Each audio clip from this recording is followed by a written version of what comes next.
Hi guys, it's Mike of Dog Trainer Cebu and I just want to share something kasi meron nag-inquire sa akin today na actually it's not an inquiry about having her dog trained here. Actually, she's just asking a question kasi mahina kumain yung aso niya, no? So, I'm making this video kasi this is very common. So, ngayon, this video is about dogs na mahina kumain. Okay? So, first, make sure that your dog is not sick. Meron namang signs and usually I'm not a vet. So, if meron ka makita ng mga signs or symptoms na parang yung dog mo is sick, then bring it to the vet to have it checked by a professional talaga. So, if naman healthy yung dog mo and mahina lang siya talaga kumain, this is critical kasi in obedience training. So, that's why I wanna talk about it. Kasi if I have a dog here that doesn't wanna eat, I usually do these things, okay? So, what are the things that I do to make the dog's appetite better? Kasi, imagine I have dog food. Kasi usually they will ask me, anong treats ginagamit mo? So, ang ginagamit ko lang is dog food. I don't use treats. It's very rare that I use treats. It's not that it's not good na gumamit ng treats, pero it's just I find it inconvenient. So, if you have a fridge and you have access to like meat, ganyan, then I think that it's okay to use treats. Okay. So, but for me, I prefer using whatever the owner brought here na food, which is usually kibble, dog food, right? Kasi it's cheap, it's convenient, and hindi magkakaroon ng problem yung aso mo sa tiyan kasi biglang nag-iba yung pinakain ko. So, that's the pros of using kibble.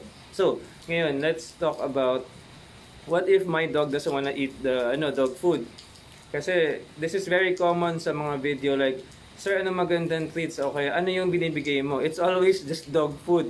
So, some people are asking, bakit ako tinatry ko turuan yung dog ko obedience? Like, I need to have treats yung galing sa pet shop or whatever, chicken, hot dog, ganyan. So, ganito ang ginagawa ko, okay? Ako, I work 6 a.m. Narinig ko yung mga dogs dito nag-bark 6 a.m.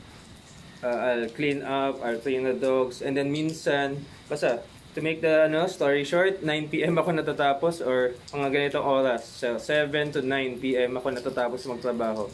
So, I thought at first na nag-business ako, I have more time for myself, I was wrong. So, ganito yung nangyayari. Hindi ako nakakain minsan until ganitong oras na. What does it feel like? Ang sarap kumain, di ba? Parang wow, kahit na galing lang dyan sa kanto yung kinakain ko, ang sarap. So it's the same thing with dogs. You can also try this, okay? Fasting.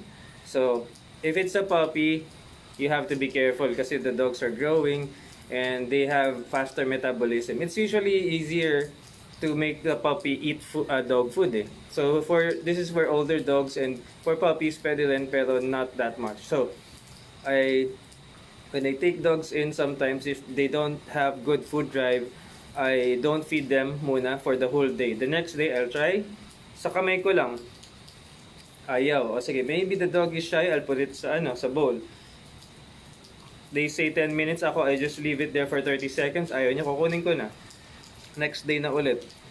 Nilagay ko ulit, boom, ubos yung pagkain. Then, that's the only time I can start training obedience. Kasi if ayaw kainin ng aso, yung food sa kamay ko, I cannot teach the dog anything unless I will use pressure, which that's my last resort lang.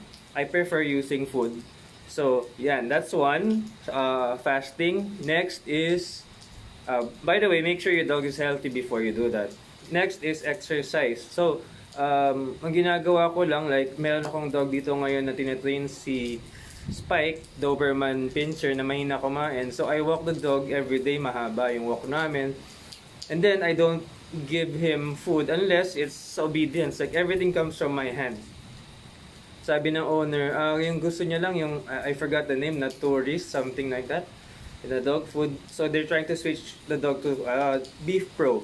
So ngayon, the dog is eating just Beef Pro from my hand pa. and he's obeying, and he's actually trying to really grab the food from my hand, which is really good. So it means that it's working. So I'm just walking the dog. I feed the dog during obedience sessions lang. So those are just the two things that I do to make the dog eat better.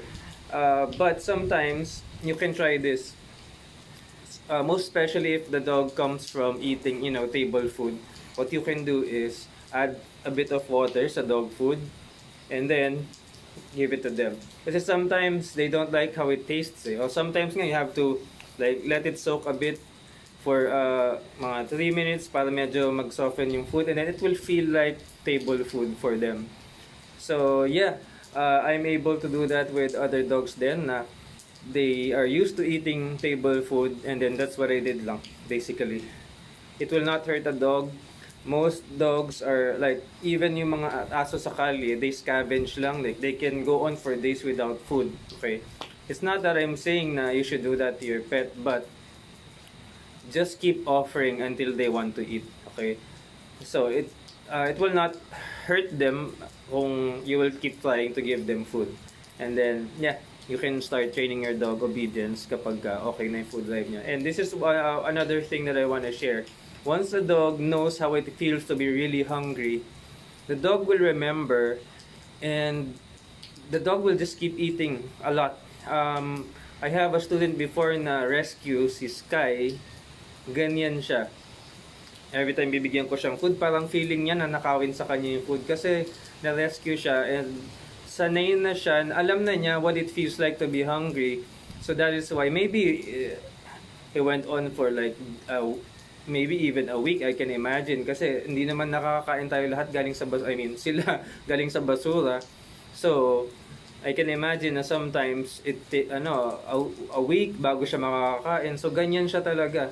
Kaya matindi yung food drive. Paglagay ko pa lang ng bowl, minsan matatapon pa yung food sa sahig. Ganun kalakas siya kumain. So natatandaan kasi ng aso, it's not that I'm not feeding that dog. It's not that the owner is not feeding that dog. It's because he knows what it feels like to be hungry. So I hope that this video helps you guys in teaching your dog obedience and to increase your dog's food drive or appetite. Okay? So thank you for watching. You can share this video if you think that this is helpful.